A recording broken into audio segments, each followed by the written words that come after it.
Good morning aspirants. Andhra Pradesh public service commission group 2 నోటిఫికేషన్లో vacancies కేటాయింపుల్లో roster mistakes జరిగాయని టోటల్గా 12 కేసెస్ని గౌరవ ఏపీ హైకోర్టులో ఫైల్ చేయడం జరిగింది. ఈ కేసెస్కి సంబంధించి 7th ఆగస్టున హియరింగ్ జరిగింది. సుదీర్ఘమైన హియరింగ్ జరిగింది.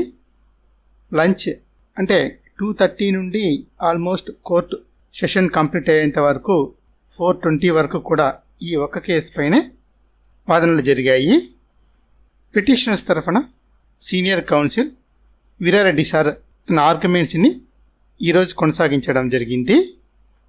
యాక్చువల్గా 4th ఆగస్టునే వీరారెడ్డి సార్ తన ఆర్గ్యుమెంట్స్ని స్టార్ట్ చేశారు, ఈరోజు కొనసాగించారు. ఈరోజు తన ఆర్గ్యుమెంట్స్లో ప్రధానంగా ఫోకస్ చేసిన పాయింట్ ఏంటి అంటే జీవో నెంబర్ 77కి సంబంధించి హారిజాంటల్ రిజర్వేషన్ ప్రకారం రోస్టర్ పాయింట్స్ కేటాయింపుల్లో తప్పులు జరిగాయి అనే విషయాన్ని ప్రధానంగా ఫోకస్ చేస్తూ సుప్రీంకోర్టుకు సంబంధించిన జడ్జిమెంట్స్ని కూడా కోట్ చేయడం జరిగింది. ఈరోజు జరిగిన హియరింగ్లో కీ పాయింట్స్ని మనం ఒకసారి పరిశీలిస్తే సోషల్ రిజర్వేషన్కి సంబంధించి తన వర్షన్ని జడ్జి గారి ముందు ప్రజెంట్ చేయడానికి వీరారెడ్డి సార్ ట్రై చేయడం జరిగింది. టోటల్గా 100 రోస్టర్ పాయింట్స్లో ఎలా కేటాయించాలనే విషయాన్ని ఎక్కువగా ఫోకస్ చేయడం జరిగింది. అదేవిధంగా జీవో నెంబర్ 16ని కూడా సార్ మెన్షన్ చేయడం జరిగింది. దాంతోపాటు ఏపీ సబార్డినేట్ సర్వీస్ రూల్స్ 2022ను కూడా జడ్జి గారికి క్లియర్గా వివరించడానికి సార్ ట్రై చేశారు.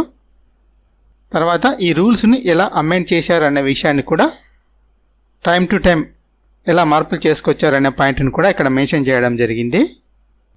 కంపేర్ చేశారు, అంటే గతంలో ఎలా ఉంది, ఇప్పుడు ప్రజెంట్ ఎలా మార్పులు చేశారనే విషయాన్ని చెప్పడం జరిగింది. దాన్నే గ్రూప్ 2 నోటిఫికేషన్కి ఎలా అప్లై చేశారు అనే పాయింట్ని కూడా చెప్పడం జరిగింది. ఇదే సందర్భంలో జడ్జి గారు గ్రూప్ 2 నోటిఫికేషన్ని ఒకసారి పరిశీలించడం కూడా జరిగింది. జీవో నెంబర్ 77 కన్నా ముందు ఈ 100 పాయింట్స్ రోస్టర్ సైకిల్ని ఎలా కేటాయించేవారు, ఆ తర్వాత జీవో నెంబర్ 77 వచ్చిన తర్వాత ఎలా కేటాయించాలి అనే పాయింట్ని క్లియర్గా ఎక్స్ప్లెయిన్ చేయడం జరిగింది. జడ్జి గారు అయితే గ్రూప్ 2 నోటిఫికేషన్ను కూడా పరిశీలించి ఐ అండర్స్టాండ్ అని కూడా చెప్పడం జరిగింది. వెంటనే జడ్జి గారు మీరు పాత రోస్టర్ పాయింట్స్ని గ్రూప్ 2 నోటిఫికేషన్లో ఫాలో అయ్యారని చెప్తున్నారు కదా, మీరు ఎలా చెబుతున్నారు అని కూడా జడ్జి గారు వీరారెడ్డి సార్ని క్వశ్చన్ చేయడం జరిగింది.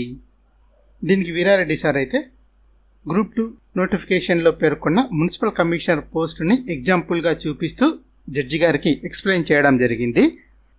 మున్సిపల్ కమిషనర్ పోస్టుని ఎలా రిజర్వ్ చేశారన్న పాయింట్ని ఫోకస్ చేసి చెప్పడం జరిగింది.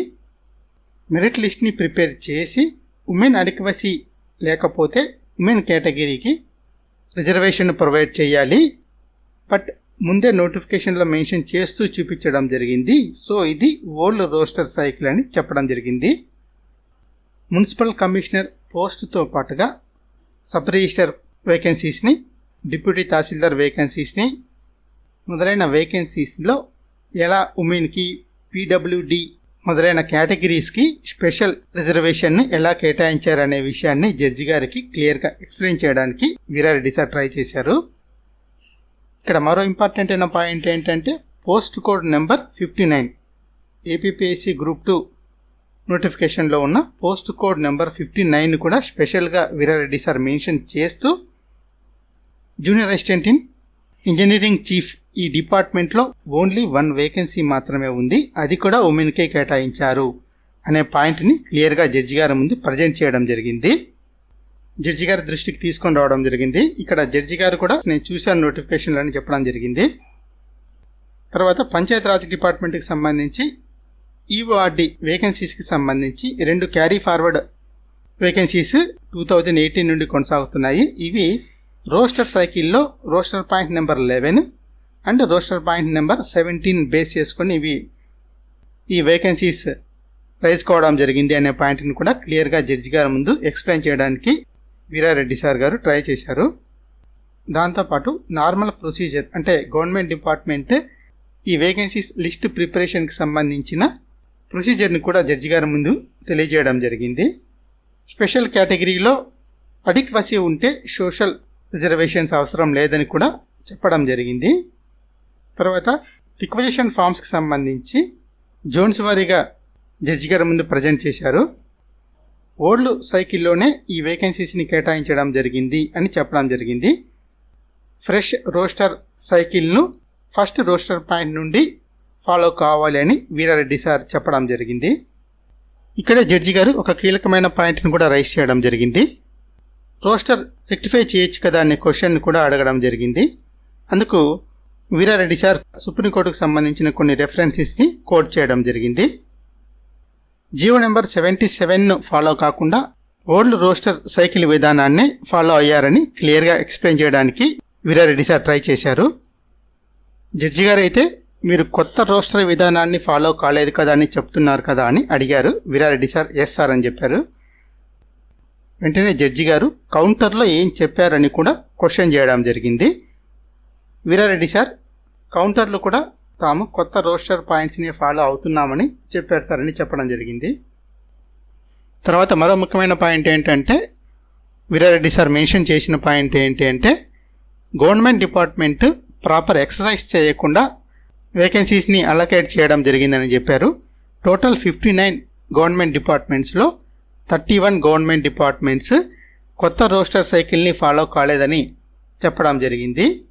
ఈ 31 గవర్నమెంట్ డిపార్ట్మెంట్స్ కూడా సరైన ఇన్ఫర్మేషన్ను ప్రాపర్గా ఇవ్వడం లేదని కూడా చెప్పడం జరిగింది. సో ఈ గ్రూప్ 2 నోటిఫికేషన్ను సెట్ బ్యాక్ చేయాలని జడ్జి గారిని కోరడం జరిగింది.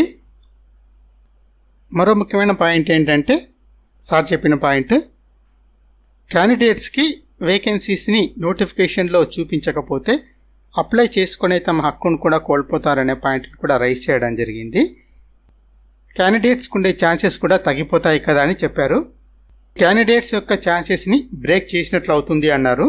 అదేవిధంగా న్యూ రోస్టర్ సైకిల్ని అనుసరించి ఉంటే ఈ సమస్య ఉత్పన్నమయ్యేది కాదని పాయింట్ కూడా చెప్పడం జరిగింది. ఇక్కడ సుప్రీంకోర్టుకు సంబంధించిన కొన్ని జడ్జిమెంట్స్ని ప్రస్తావించడం జరిగింది. రాజ్యాంగ ధర్మాసనానికి సంబంధించి ఇచ్చిన తీర్పులను ఇక్కడ కోట్ చేయడం జరిగింది.